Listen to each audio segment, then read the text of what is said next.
So you're reaching the end game of Palworld, and you want to know how to catch the 5 legendaries. Well, this video is going to be showing you how I did it, how I went about and got all of my legendaries, going from the pals that I caught specifically to catch the pals to catch the legendaries. Because these things are ridiculously strong, and you do need to have type advantage and relatively strong pals to take advantage of them. So let's get right into it. So up first, we have Frostallion. The reason why I recommend you getting Frostallion first is because her arena is by far the most mistake friendly, right? You have the most obstacles that you can hide behind. That way you don't have to focus on dodging and you can literally just stand behind an icicle and go ahead and let your pal do all the work. She's going to be found up here in the north, right? And this is going to be like the low key process that you want to use. So let's go to the first pal that I recommend that you're going to need to start this process. I'm having the weirdest luck in recording these videos. Every time I start recording, I like run into a shiny. So hold up. We're going to go ahead. No! Oh, thank God. Okay, so we get off this, we bring back in our guy, and nope, we're just gonna shoot you because you're only level 13. So, ball. Okay, so you come here and you catch your shiny Gale Claw, obviously, but this is called the Deep Bamboo Thicket. And the reason why we're coming here is because we want to actually go to this cave over here where you see this Beakon boss fight. And the reason why we're grabbing this Beakon is because not only is it one of the faster flying mounts, it is one of the stronger electric type pals that you're going to have access to right now, because not only is it a boss creature, its abilities are just naturally strong. So let's go make our way. I believe it's over here. Let's go make our way to the Beacon Cave and grab it real quick. Now, you shouldn't be doing this at a lower level, but in case you are, you're going to want to go ahead and clear out all of the trash around Beacon's Cave, because there is a lot of mobs that spawn around here. Are they particularly strong? No, but they are just going to be annoying to deal with. That should bring him here low enough in a second. That might actually kill him. Please don't kill him. Okay, cool. And then we just shoot him a couple of times, and then we go ball. I guess I'm going to kind of cheese it a little bit and use a higher level sphere. Can you not? But see, like I mentioned, they're annoying. Okay, so we got our first electric type that we're going to need. Now let's go ahead and move over to our next one. This is going to be this Relaxosaurus Lux, and I am going to explain why we're catching electric types. Okay, so we come into the boss arena, we capture the Relaxosaurus Lux right here. And did you seriously break out of like a 50% chance? Can you just get in the ball, please? I'm trying to do a thing. Okay, there we go.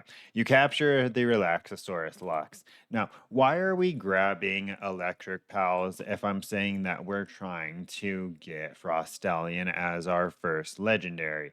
Well, that's because to get Frostallion, you're going to need some incredibly strong fire pals. And the point in this video is kind of showing you just the natural progression that you can do. So we went ahead and let's go to base, and I'll change up my team to show. We went ahead and we grabbed a couple of electric pals, right? Can you get off my pal box, please? We went ahead and these things are too fat. We went ahead and grabbed a couple of electric pals because the next thing that we're going to be grabbing is going to be the Jormuntide, right? So we grab our Relaxosaurus Lux, and then we grab our beacons, right? I'll even use Beacon to fly over there. And you have two spots that you can go to. You can either go over here or you can go over here, right? Both Yormantides are the same level, and both of them give you the same trait essentially. They're both going to have a trait called Lord of the Sea, which gives them just stronger water pal abilities. So let us throw out our beacon. And obviously, you're going to want to grind your pals up a little bit higher level before you actually fight them. But once again, it's just showing you the progression. So you come to the Investigator's Fork, and in this little river, you are going to see the big ass serpent, Eurymantide. The reason why you want to use one of the alpha Yormantides as opposed to the one that you can breed for super early on is going to be because of the fact that not only do these have that Lord of the Sea trait, as an alpha creature, they just have naturally higher stats, right? So we're going to go ahead and fight this guy real quick. And as you can see, my beacon's doing fairly well, and it's literally only level 40. So it's not like it's particularly challenging. So we'll go ahead and shoot this guy down. Hide behind the tree that didn't apparently block shit. I don't know why that tree is even there if it does not help. Get him a little bit lower. Okay, can you not? Can you just die faster? Beacon, do more damage. I was just explaining how you do a decent amount of damage. And come on. This is like a minute-long clip already, dude. I should have just used my fucking Shadow Beak. It probably would have been faster, even though I do have type advantage right now. Okay, get him low and Pokeball go. And you know what? I feel like, yeah, okay. Don't use legendary spears on this guy. Use the highest level spear you have, but do not waste legendary spears because they're just expensive. I'm just doing it for the purposes of the video. Okay, let's get him down to, I guess, like 300. And okay, get on the ball. This is gonna take a second, I believe. I wish I had Giga Spears, dude. That's probably what not Giga Spears. Isn't there one between Hyper Spear and Hyper Spear and Legendary Spear? I'm pretty sure there is. Okay, you know what? This is taking too long. We're just gonna do this. Don't do this, but literally just throw spears at it. Come on. I hate you so much. This is the last one I'm going to try on the clip, and then we are going to. Okay, I'm just going to capture it. Of course, literally the next sphere, right? And then as you can see there, Yormantide, Lord of the Sea. So now we go ahead and move over to the next spot. Most likely what you're going to want to do is actually then come over here and grab the next Yormantide, because at this point, we're going to be taking our Yormantides and we are going to be coming over here to the Blazimutt. And that essentially brings us full circle, right? Like I was mentioning in my other video, I was breeding a Blazimutt exclusively for taking on the legendaries, and that's what I did. So let me go grab my Blazimutt. Okay, so from the Yormantide captures, we're going to be coming to the foot of the volcano, and we're going to run up to the Blazimutt spawn, right? I'll go ahead and show it again once again quickly in case anybody didn't watch the last video. How you find the entrance to the Blazimutt cave is you teleport to the foot of the entrance. Actually, I need to grab the Blaze Howl Noct here real quick because I do not have one and I'm too lazy to breed one. Okay, and then you make it all the way here to the Blazimutt cave. Since it is nighttime, it is kind of helpful because this guy is going to be asleep. But I mean, you can come in here during the day just as easily. And the reason why we went and we captured the Yormantides is because of their hydro cannon attack that he has yet to use. If you can show the move I'm trying to talk about, please. Okay, you know what? Better plan. This one, Hydro Laser, right? Look at the amount of damage that this thing does, right? So it just does a decent chunk of damage. Plus, he usually has another water move on him. And yep, see, it fucking shreds this thing. And because it is an alpha creature, it just takes naturally reduced damage as well. So same thing here.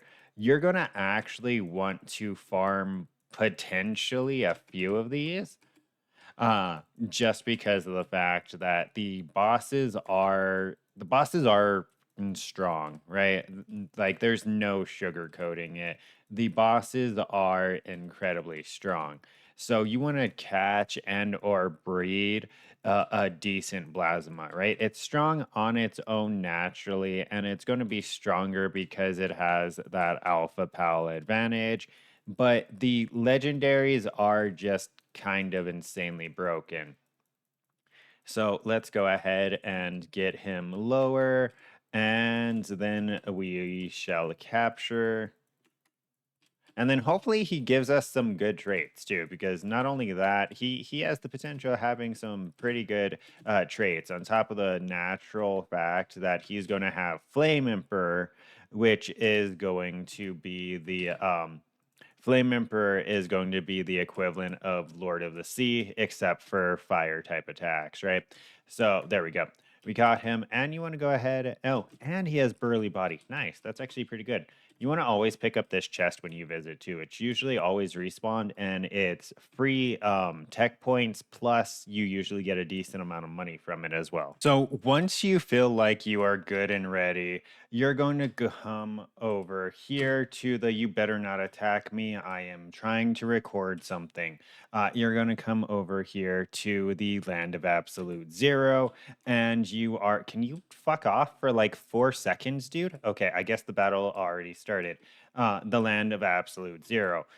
And you'll see quickly why I said this should be the first PAL, the first legendary that you go after. And that's going to be because the arena is by far the easiest to traverse in regards of being able to avoid the Frostallion attacks. You just go ahead and you use the ice to juke around. Most of her abilities will go ahead and get stuck on the ice, so it just makes it significantly easier in the times that she's not targeting you directly. I am going to go ahead and come back when it is lower health because I do not want to die in this showcase, and I need to pay a little bit more attention to dodging. Starting at about 2k, you're able to go ahead and start chucking your legendary pal spheres at the Frostallion, right? So let's go ahead and just do that. I feel like you might want to get her a little bit lower since that is still a 10% chance. So I'm going to let him drop her a little bit lower. Probably maybe, I don't even remember what I caught my first one at. I think I caught it at like around 1k. But honestly, you just go ahead and continue to juke in circles around an ice cube until they're low enough for your liking. I think at like 1.5k here, I'm going to go ahead. I was monologuing. That was super rude. Um, I think at like 1.5k, I'm going to go ahead and start chucking balls. Oh, no. Did one of my Blaze Much just die? Okay. Yeah, I need to stop monologuing and start just chucking balls. But this is literally the entirety of the strategy, right? Now, back shots are usually something that you want to take into consideration because normally it goes ahead and gives you a higher chance. But in the case of the legendary pals, it does not. So you literally just go ahead and throw your pal spheres at them until it wants to get inside the ball. Just like the strategy with almost everything else. You want to be ready to dodge because when she jumps out, she usually jumps out with an ability. And her abilities hit fucking hard, especially if you don't have a shield up like I don't right now. So we are going to come on, get in the ball, please. I only brought 24 spheres because I didn't. You know what? Kick her ass, dude. I'll wait till I get that extra 1 or 2%. I'm going to drop her down a little bit lower. There we go. That should be fine. We should have, okay, yeah, we have about a 14% chance. That's good enough for me. Now we just need them to get in the ball and not be a bitch about it. Okay, there's one shake, 43% chance. There we go. And that is how you get Frostallion. They come with Legend and Ice Emperor. And Ice Emperor is essentially Lord of the Sea, right? Lord of the Sea, Lord of the Darkness, Ice Emperor, Flame Emperor. They're all essentially the same thing for the 20% increased damage boost of that type for that element.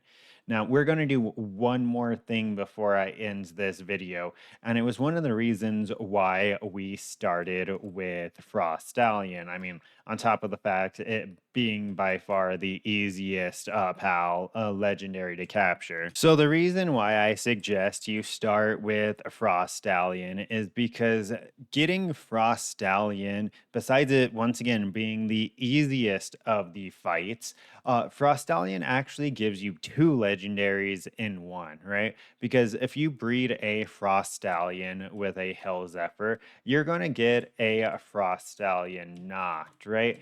And this is essentially a free legendary that you're able to go ahead and get at the same time. So it's going to make getting the other legendaries just significantly easier, because the next video we're going to be going and getting Jetragon, right? And the reason why this makes it easier is because both of these are going to have stats of legendaries, and they are going to have ice type moves, which Jetragon is weak against. So it makes it a lot easier, because we're, as opposed of relying on the alpha stats, right, and pseudo breeding for good stats, you're able to just rely on the fact that they're legendaries, and legendaries fighting legendaries is significantly easier.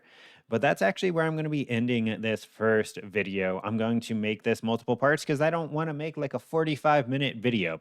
But yeah, don't forget to like, comment, and subscribe to stay up to date with this and future content. And until next time, take care.